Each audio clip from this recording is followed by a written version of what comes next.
Well, by God's grace, Alicia and I are walking through, enjoying our greatest springtime of love that we've had. Really, even better than when we were first falling in love. We were just in this incredible season. But I will also be the first to tell you, I will not hide that 2019 and a little bit into 2020 was the second hardest season that we've ever been through. And I'll explain why it was the second hardest later on. But for now, suffice it to say that we were just going through some life changes and had difficulty adjusting well to those changes. And so it was a season of more pain, more disconnectedness, and a little less laughter, to be perfectly honest. Marriage goes through seasons. And I don't care who you are, and I don't care how madly in love you might be today. I don't care, because marriage goes through seasons.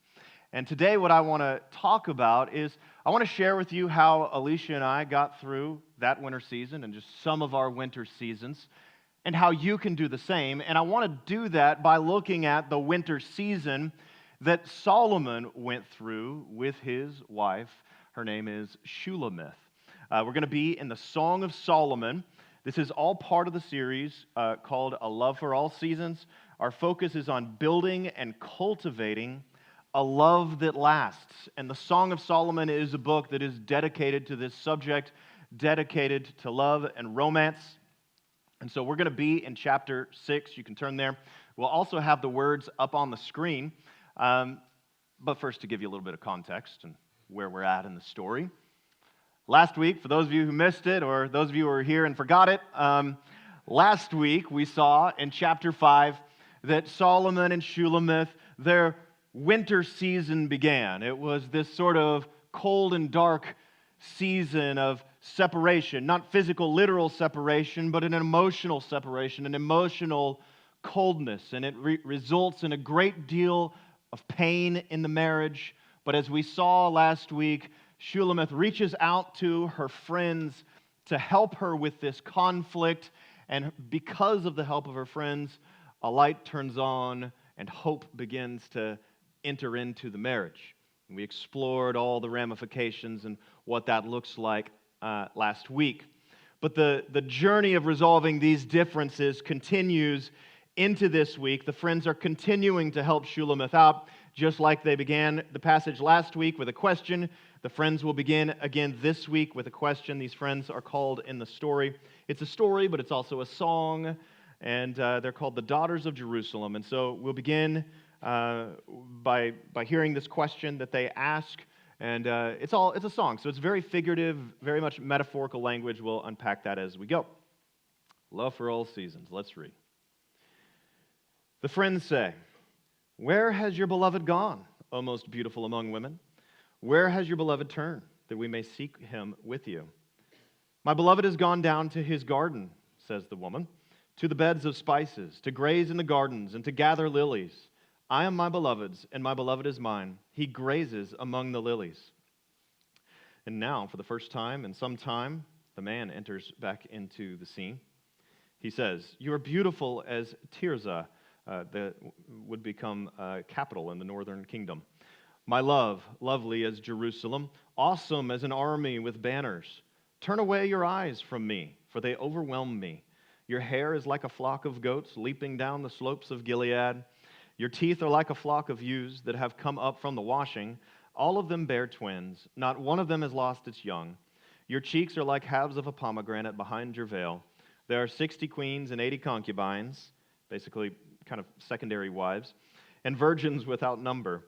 My dove, my perfect one, is the only one of her mother, pure to her who bore her. The young women saw her and called her blessed, the queens and concubines also, and they praised her. Who is this who looks down like the dawn, beautiful as the moon, bright as the sun, awesome as an army with banners?" So we'll stop there for this morning. Returning to the original question in verse 1, "Where has your beloved gone?" they ask. This does not mean that Solomon is literally MIA. He's not literally gone. This would be the equivalent married ladies, to if your girlfriends said to you, knowing that you were in a conflict, where's your husband at on this issue? I mean, is he eyeing the door? Is he on his way out? Is he going to be angry and in a huff? Is he all in on the relationship and this is just, y'all just got to work through some things? Where is he at on this issue? And so the friends, she's invited the friends to speak into the marriage, an important part of any healthy marriage. And they do by asking, where is his heart at? And so this sets us up for our first of two major points today, which is this: wise spouses know where their partner is at. Wise spouses know where their partner is at. So she actually knows the answer to the question. She's not like, I don't know. She actually knows the answer, and she says, my beloved, in verse 2, has gone down to his garden. And you're like, that doesn't help me. Like, what does this mean, okay? And why are you asking your friends to help you out if you actually know where he is? Again, it's figure, it's metaphor. And when you see the word garden in a love story in the Bible, I know not everybody in here is a Bible scholar or has ever read the Bible, but if you have any familiarity with the Bible, what do you think of when you think of marriage and gardens in the Bible? The Garden of Eden, where the very first marriage was formed, a garden paradise. Now, I know that it's not always this way in practicality, but God's ideal for our marriage is that in the midst of the wilderness of this world, it becomes for us a Garden of Eden in the midst of that. It becomes for us a garden paradise, a refuge from the storm. And when she says that my lover is a garden, Eden is in the background, and really in two senses. First, in Genesis 2, whenever the Lord creates Eve out of Adam, and Adam, coming out of the deep sleep, wakes up and he sees his beautiful, without clothes, wife, he sings a wonderful song that goes something like this: ooh la la. He's very happy, okay? But then the Lord enters into the picture and says that famous line that you hear in every marriage, Genesis 2:24, and so it is, a man will leave his father and mother and be united to his wife. And so in the background, what we see in the Song of Solomon, this word garden is really used in two senses. Sometimes it actually literally refers to the wife's body. A little bit like John Mayer, your body is a wonderland. I mean, sometimes it is that, okay? But sometimes it's just a mention to speak of the paradise of married love and what God intended it to be. And so when she's using it, she's using this to speak of, in the latter sense, that this is the paradise of married love. And she's saying that in the midst of our winter, in the context of this conflict, I know that my husband is not eyeing the door. I know that he is not on his way out. He is committed exclusively to me, and he is committed to our marriage covenant. I know where my husband is at. That's what she's saying. His heart is in the garden, so to speak. Okay? And so this affects the way you would handle a conflict. If you were in a conflict with your spouse and you thought, like, if I don't say the right thing, he or she might be out the door. That's one kind of conflict. And it's another kind of conflict when you know what, this is not a relationship threatener, unless we just never deal with it. It's just a conflict awaiting resolution. It falls into that category for her. That's what she's saying. And then in verses 2 and 3, we see another way in which Shulamith is a wise spouse who knows where her partner is at. In verses 2 and 3, again, with this metaphor that doesn't mean anything to 21st century ears, I'm going to try to unpack this. But she twice says that Solomon is grazing. Please tell me it's a metaphor. Yes, of course, it's a metaphor. Yes, Solomon is grazing. She says in the garden, he's grazing. Verse 3, among the lilies. What does it mean that he is grazing? Throughout the song, this metaphor is used, and it's a metaphor to speak of Solomon's gentleness. What she's saying is, I know that he's not going to be a bull in a china cabinet. I know that he's not going to be a demanding dictator that's just going to get his way and he's going to run over me. He's going to drown out my voice. She knows he's not going to run roughshod over her heart. What she's saying is just like that animal grazing out in the field. Just going to be calm, just going to be gentle.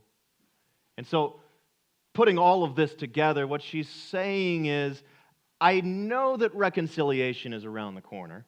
We've just got to work out some details. I know he'll be gentle with me. I know he's devoted to the marriage. We're just going to work through this conflict. Where's your husband at? That's where he's at. Wise partners know, wise spouses know where their partner is at. Do you know where your partner is at? And this begs the question for Solomon. Does Solomon know where his partner is at? Does Solomon know where Shulamith is at? I believe he does. And we see this again in a few different ways. One way is in verse 5, where he says, "Turn your eyes away from me, for they overwhelm me." Now, why would he say that? Like, don't you kind of want to be overwhelmed with warm, fuzzy, Twitter-pated in love feelings? Don't you want to? Well, it's a good question, and I know of one scholar when he translates this word overwhelm, he translates it as arouse. Yes, that kind. And I think that's actually correct. And here's why. When you look at it in the context, in verses 5 through 7, you continue to read, and you know all those like, your hair is like a flock of goats, and you know, I know ladies, you would love to hear that. I mean, that's what a darling. It's your hair. I'm not going to say. Okay, so she was a country girl. These were country girl metaphors that meant something to her back then, okay? But he's actually repeating in verse 5 to 7 the same metaphors that he used to describe her beauty in chapter 4, which was the wedding night scene. And so he uses those same metaphors, but with one major difference. He stops short of the more sensual ones. The sensual ones are in chapter 4. They will come again in chapter 7. But when he says, "Avert your eyes from me, they overwhelm me," what he's saying is, when I look into your eyes, I'm immediately, like, my body is ready to go. But Solomon knows his wife's heart. And guys, this really shouldn't be that much rocket science, right? Like, it's like they say, men are microwaves and women are ovens. One takes a little longer to heat up. So that's what's taking place here in the Song of Solomon. He is pacing himself as any good and wise lover should. Seriously, though, he knows that she's got some things going on in her heart. He does too, but whatever. Okay, he's ready. She's not. He's sensitive to that. We also see that in another way in verses 8 and 9. Verses 8 and 9, I'll just read them to you again. He says, "There are 60 queens and 80 concubines and virgins without number. My dove, my perfect one, is the only one of her mother, pure to the one who bore her." What I believe is happening here is I think that he's actually sensing an insecurity in her. And how could she not feel this insecurity given Solomon's messy past? And so we actually need to pause and discuss Solomon's messy past, okay? Because here it is. If you aren't familiar with Solomon's messy past, we read elsewhere in the Bible that at some point in Solomon's life, so Solomon left the Lord, and then he married, and these were actually in conjunction, a bunch of foreign women, non-Israelite women, and they led him astray to worship these different foreign gods. And so Solomon amassed 700 wives, 300 concubines. Now, in that day, Solomon took it to the next level, but it was normal for kings to, they'd hand their daughter in marriage to a foreign king because it was a way of establishing an alliance. It was a way of, like, if one king hands his daughter over, he's probably not going to go, like, 3 months later and, massacre that nation because it's like, well, that's now my son-in-law over there, right? So, anyway, so they make this connection of family. So this was normal. Solomon takes it to the next level. It was illegal in Israel, a king was only to have one wife, and of course that was God's model and ideal from the beginning in Genesis. But Solomon has a messy past. So what I want to do, in a moment I want to actually explain kind of how that fits into the story, the messiness of Solomon's past. But I first don't want to lose our laser beam focus of because that's just something that needs to be explained. I don't want to lose our focus of what's actually happening here in the passage. And what's actually happening here in the passage is Solomon is aware of his past, and he's aware that she's aware of his past. And surely, how could she not be thinking, in the midst of this emotional winter, has Solomon been looking for love elsewhere? She's got to be thinking that. So he's kind of got to bring it up, and I'm sure it was uncomfortable. The numbers 60 and 80, 60 queens and 80 concubines. Remember, this whole song is figurative. Solomon is not literally grazing in a field, right? The whole thing's figurative. So I don't take these numbers to be literal.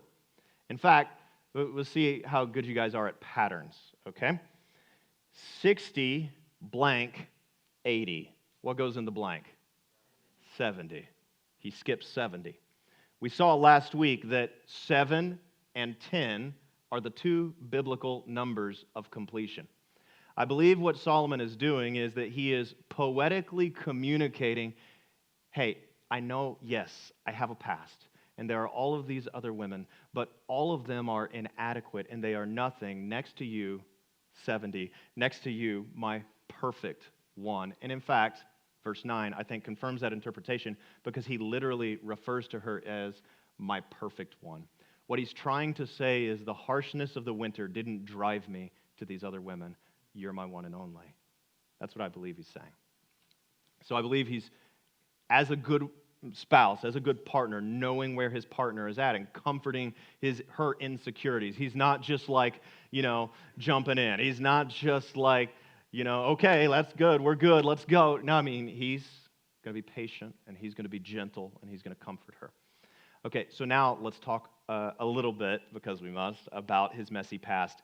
And part of me, I say because we must, because there's not a perfect explanation of it in the Bible. Part of me wishes God put a P.S. in the Song of Solomon, P.S., here's how this sleazy king can write an authoritative book on love and romance. But he didn't put a P.S. in it. But here's how I believe it happened, okay? And I could be wrong because it's not in there, okay? But I believe Solomon wrote the Song of Solomon late in life. I believe he wrote it around the same time that he wrote the book of Ecclesiastes. Ecclesiastes, you can tell, is written at the end of his life because he talks about how, hey, to the nth degree I pursued power. To the nth degree I pursued pleasure. To the nth degree I pursued all the things that man could pursue. And what was his conclusion? It was vanity. It was a chasing after the wind. But he ends the book by saying, the end of the matter is this: fear God and keep his commandments. Let me ask you, does that sound like somebody who repented at the end of his life? I think it does. And so I think Solomon is writing from this perspective. And he's writing, and I believe along these lines, he falls in love with this woman late in life. And it's like God is saying, you've seen broken love and you've seen broken sexuality, but even for you, Solomon, even for you, I will redeem it, and I will give you a garden paradise of love. And I believe that something like that is happening. And somebody might say, well, why didn't he divorce all his other wives and his concubines? And I mean, if we want to be a moral purist, and hey, I want to be as moral and pure as we can possibly be, but I think sometimes ethical decisions are complicated. What do you really do if you already married all these other women? Do you turn them back over to the foreign kings? Well, you might as well invite battle on all Israel. Is it worth destroying your nation over this? And what do you do with the children? Do you turn them loose on the street? This is a disaster. Solomon's life is a disaster at his own doing. What it seems like to me is he probably relegated them to another part of the palace and devoted himself to Shulamith. I don't know. It's so messy. It's so messy. But I will tell you, I kind of like that it is messy, because just like Solomon's story, God doesn't explain the mess in our own stories. He includes it, or maybe we include it, but he doesn't explain it. You know, they say hindsight's 20/20. I don't think it is. For me, hindsight's 20/80 at best. And usually I'm just like, you know, a lot of us, we look back on our love story and we're like, I still don't get it. I still don't get how he could have done that to me. I still don't get how she could have done that to me. And what was this last 40 years about anyway? Our lives are messy. Our love lives are messy. And rather than giving an explanation, God just says, I'll redeem it. And I think that's cool, because that's what the gospel is. It doesn't explain all of our pain, but it does give us a God who enters into our pain at the deepest possible level and promises to redeem it. And he really will redeem 100% of the pain you ever experience. So I don't mind it, but you know, my curiosity would like the PS at the end. But when you worship a God of redemption, it's okay. And God can redeem even the Solomons of this world. And I love that. So wise partners, wise spouses know where their partner is at. So I want to ask you guys a question. Do you know where your partner is at? I mean, do you really, really know where they're at? And ladies, this is a little bit easier for you, maybe a lot easier for you for a few reasons. One, you have spidey sense. I looked for that verse in the Bible and I couldn't find it, but I know that you have spidey sense. My wife reads me so well. I just like walk in the door. She's like, this is what you're thinking. I'm like, you're a prophet. She's like, no, I'm a woman. Wives, this is easier for you. It's not as easy for us. In fact, you know, we like direct communication. If you could even sometimes throw us a bone and like just give us straight talk sometimes, will, you know, maybe be a little bit easier for us. But it's harder for us husbands sometimes to read our wives, but it's really, really important so that we can know where our spouse is at. I mentioned my second hardest winter. Well, my hardest winter came at toward the very beginning of my marriage. So we've married almost 17 years, and toward the beginning of it, it was a season of our church life, which it was just really hard. But you know, I was young and ambitious, and I was going to, you know, take the world for Christ and all of this. And in my ambition and in my plowing ahead, I didn't do a good job at hearing my wife. And it's not that we didn't hang out and we went on date nights we had a Tuesday night date night. I remember it's not that we didn't make time for each other, and it's not even that I didn't like check in with her. I did, but a part of it was my ambition, and part of it was I was just naive. But I just didn't pay as much attention to things like voice inflection and body language and some of the nonverbal signs that might have told me that when my wife says, it's fine, and no problem, it might mean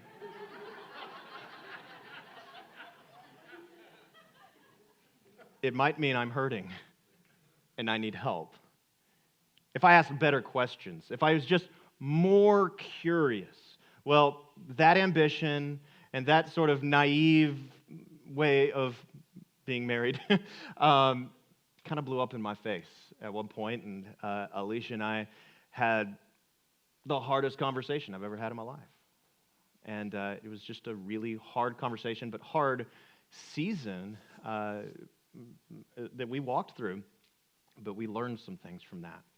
And I learned that what a wise partner, what a wise spouse does is I've got to have better check-ins, and I've got to ask better questions. And it's not enough for me to be an expert at reading my Bible, as praise God, important as that is, or an expert at reading the news, or an expert at reading financials. I've got to be an expert at reading my wife.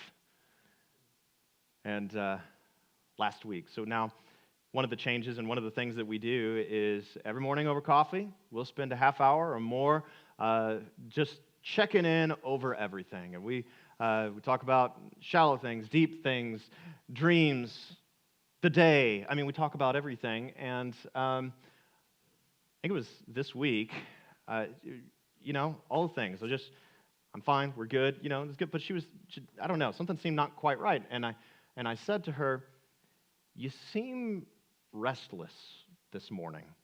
Are you restless this morning? You know what she said? You've gotten better at reading me. Now, that sounds like I'm calling myself a wise spouse. I would not be so bold as to call myself a wise spouse that I now always know where my partner is at. I'll tell you, what I learned in the school of hard knocks. And I just want to make an exhortation to you and ask you, husbands, do you know where your wife is at? Is she flourishing like the Garden of Eden?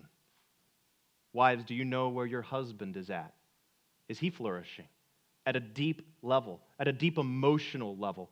Husbands, do you know what your wife's dreams are? Are you helping her accomplish them? Vice versa, wives. Flourishing, that's the vision. Garden, that's the vision. But we've got to know where each other's at. Check in and ask good questions. And so that's first, and that's what we see.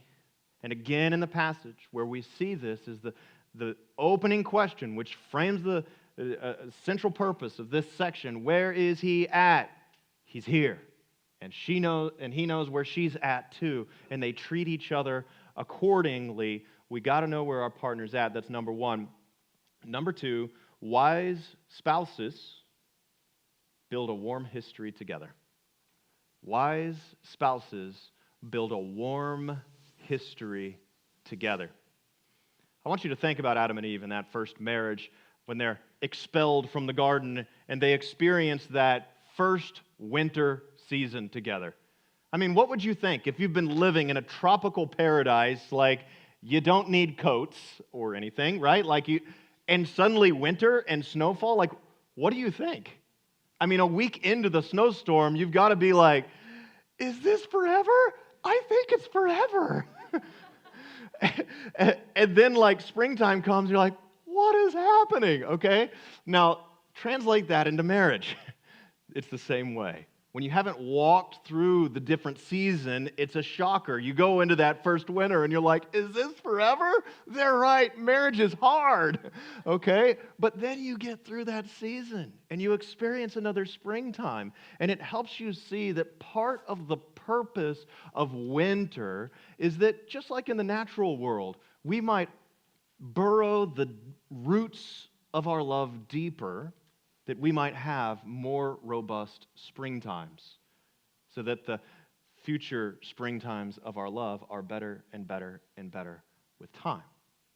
Okay, and so you have those cycles, but so much of it depends upon building a warm history, knowing the cycles. Hey, we've been there, we've been through this before, we can make it through again, building a warm history together. So back to the text, I want to show you how she does this and how he does this. In verse 3, we've already talked about the metaphor of the grazing. She says specifically that he grazes among the lilies. This is a statement that she has said before. She says this in verse 16, chapter 2, verse 16. In the previous context of chapter 2, this is their courting stage. They're not yet married. They're not yet married yet, and so in the midst of this courting stage, she seems to be a little bit insecure. I called her earlier in the series a Hebrew Cinderella. She's the country girl. He's the king. She's having this sort of royal trepidation. I don't know how this is going to work, and so you see that in chapter 2. But then Solomon shows her gentleness. Solomon grazes among the lilies, and because of that, she trusts him with her heart. She says, I can trust Solomon because he's gentle. And so she looks back on that memory and quotes the exact same thing here in chapter 6. Do you see what's happening? She's saying, in a similar insecure moment, in a similar moment of fear and trepidation, I can look back upon a previous time when I had a similar situation. How did Solomon respond there? With gentleness. And so what she's saying is, I can trust Solomon with my heart because I know that he'll be gentle with me this time, just like he was gentle with me last time. And so she has this memory as sort of like a mental scrapbook to help her during the winter season, not revise history and say, Solomon was a big fat loser all along, but to actually hold on to the warm, positive memories of their history together to get them through the winter, because harsh winters need a history to fall back on. We see the same thing with him. I mentioned earlier that he uses the same metaphors. It's like he begins the same speech that he began in chapter 4, which changes in the latter half, I already explained. But I think there's another reason why he begins his speech in exactly the same way that he began his speech in chapter 4. And I believe that what Solomon is doing is he's telling Shulamith, despite the winter that we have faced, my feelings for you are the same. The way I felt about you on the wedding night is the way that I feel about you right now. The way I felt about you at the pinnacle of our loving relationship, the way I felt about you when we were madly in love with one another, is precisely the way that I feel about you right now. And I believe he's poetically communicating this by using the exact same language he used in chapter 4. And so it's like, throughout this winter season, Solomon has held on to these warm memories. You could think of them almost as being like a warm blanket in the midst of this cold season. Again, harsh winters need a history to fall back on. So now I can explain why 2019 was the second hardest season in my marriage relationship. And the reason is that Alicia and I didn't have much history to fall back on at that point. We were like Adam and Eve at the first drops of snow. Like, is this forever? Is this just the way it is? But in 2019, it was a completely different story. I mean, we had more than a decade and a half of coffees together in the morning and breakfast together, lunches and dinners, and we had bikes and, going biking in the park and hikes, and we had vacations and weekend getaways, and we had all of these positive memories with one another, so that we were building this mental scrapbook that sort of buffered us against the harshness of a cold winter. So from the very beginning for us in 2019, conflicts that we were facing, which were more common in that season, were never a relationship threatener. They were always a conflict awaiting resolution. But now that we are through that winter, I will tell you, spring this time is better than any previous spring that we've experienced. And so what I want to ask you is, if harsh winters need a history to fall back on, what are you doing to build warm memories in your marriage? And this goes for people who are dating too. Might as well start building positive memories now. But what are you doing to build those memories? What happens when you get married, especially when you got kids in the home, is you just kind of become like co-CEOs, like business partners, just like running the family business, which is like get the kids fed, get them taken care of, get them tucked into bed, made it through the night, go to sleep, start over again. And it's hard to continue building those memories. I mentioned vacations. That's important, but what's more important than the vacation is the day in and the day out building memories together, because that gives us something to fall back on. So I want to summarize where we've been, and we'll start to kind of tie this up. Okay, wise spouses, we said, first of all. Wise spouses know where their partner is at, number one. Number two, wise spouses build a warm history together. And what I see is the common thread in both of these, the one that runs through both of these, and really a theme of a broader section, which I'll point out, is this. And if you're taking notes, this is what you'll really want to write down. Romance needs friendship to survive. Romance needs friendship to survive. And so when I say that this has been a theme of the broader section, we saw last week in chapter 5 that Shulamith, at the sort of pinnacle of her tenfold praise of her lover, she's like, I pray this is wonderful about him, this is wonderful about him, this is wonderful about him, 10 times, number of perfection. And the very final thing she says that is sort of the summary of everything else that she has said is she says, this is my lover and this is my friend. Lover and friend. These two go together. And the reason that they go together is, you can think of it like this, that it's not a chore to want to check in with your spouse a half hour a day. if they're not just your lover, but they're also your friend. It's actually a privilege. Nor is it a chore to want to build warm memories, to go on a hike or a bike together. I mean, yeah, you've got to mark, especially got young kids, you got to mark off the time, and you got to do it, and you got to calendar it and all of that, but it's not a chore when you actually enjoy being with the person, and that is the very nature of friendship, is to enjoy a person. And that friendship is what provides the buffer. And there's a quote that I quoted this guy last week, and I just can't recommend his book enough, but Dr. John Gottman, 7 Principles for Making Marriage Work, but this is what he says. And I think that what he did, and this is why his book is so good, he took the Song of Solomon, and then he stole all the principles, and then he put it into like a contemporary language book and sold millions of copies. It's not really fair. That is essentially what he did, but he uses lots of science. Now, he's not actually even a Christian, but here's what he says. He says, friendship fuels the flame of romance because it offers the best protection against feeling adversarial towards your spouse. He says this is actually the number one rule of a happy marriage. He calls it positive sentimentality override, PSO. That those warm memories that you form give you a buffer, just like we saw in this text. So here's how I want to finish up. I'm going to give a prelude to our next talk. Now, next week is actually going to be break from the Song of Solomon. Our very own Nathan Miller is going to preach. There it is.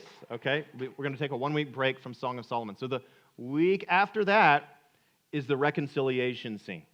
It is both an emotional and physical reconciliation. Okay, so it will be tasteful, of course. It might be like PG 10 or 12, right? So just take note if you got your kids in the service. So that will be in 2 weeks. Even though it seems like the reconciliation scene has already occurred, it hasn't. They've expressed warmth toward each other. They've expressed love toward each other. But the reconciliation has not officially happened yet. And we know that because in verses 4 and 10, in his speech, he refers to her as, quote, an army with banners. Isn't that kind of interesting? Like, I guess when you get to the point where you're calling people's hair a flock of goats going down Mount Gilead, you're like, I don't even care. It's just weird. Scholars, though, they're like debate over this. They're like, what in the world? Like, why would you compare your wife to like spear-wielding, bloodthirsty enemies who want you dead? Like, how is that a compliment in any way whatsoever? Well, here's what I think is happening here. I think that the army is a reference to the battle or the conflict that they're technically still in. Their hearts are warm toward one another, but coming together like these two forces, it's like two armies. And we'll actually see later at the very end of chapter 6, it will refer to the reconciliation as a dance between two armies. How's that for a reference of what lovers who've been fighting coming together is like? And so the conflict is still there. And what I believe Solomon is saying in the midst of this is he's saying, I feel vulnerable before you. In a way that it's like the Philistines could wound my body, but you could wound my heart in a way that nobody else can. Because when you love somebody, and hear me, to love somebody is to make your heart vulnerable. This is what Solomon is expressing. And it's a necessary prelude to reconciliation, is to make your heart vulnerable. He's saying, I feel vulnerable as before an army. To love someone is to make your heart vulnerable. And the more you love somebody, the more vulnerable you are. No one has hurt you more than the person that you love the most. Because you made yourself vulnerable. You gave them power to hurt you. Now, this was the prelude to their reconciliation, but as we've seen many times, the Song of Solomon, like all of the Old Testament, is a pointer to Christ, and we see the exact same thing. Love made God vulnerable. And this is what's unique about Christianity among all the world religions. I mean, you know, Muslims can claim that Allah loves them, but where's the pain? Where's the hurt? You look at Christianity, and God sends His Son. He makes himself so vulnerable. His whole life, he's a man of sorrows. And on the cross, could you be more vulnerable? To strip him completely naked. That's as vulnerable as you get. but then to put him on a hill, and then to put him on a pole, on top of a hill. He's as vulnerable as he could be to scream to the world, I love you. I love you. This is what love does. Love makes us vulnerable, but it also makes us alive. Close your heart off to love, and you're not alive. Jesus opens his heart to love. He becomes vulnerable. It leads him to death, but it also makes him alive again. Love quite literally made Jesus alive 3 days later. And when you put your faith in him, when you trust in him, when you walk with him as your lover and as your friend, he makes your heart alive. And he empowers you. He transforms you from the inside to actually be able to live out these principles. When you walk in a friendship with him and in a loving relationship with him, he so transforms your heart that he makes you want to say to him, I am my beloved's, and my beloved is mine. It makes you want to walk in a relationship of mutual surrender. That just as Jesus surrendered his life for us, all he asks is that we surrender our life to him. And if we do, he promises to redeem all the mess that we've made of our lives. And he promises to be gentle with our hearts. Let's pray.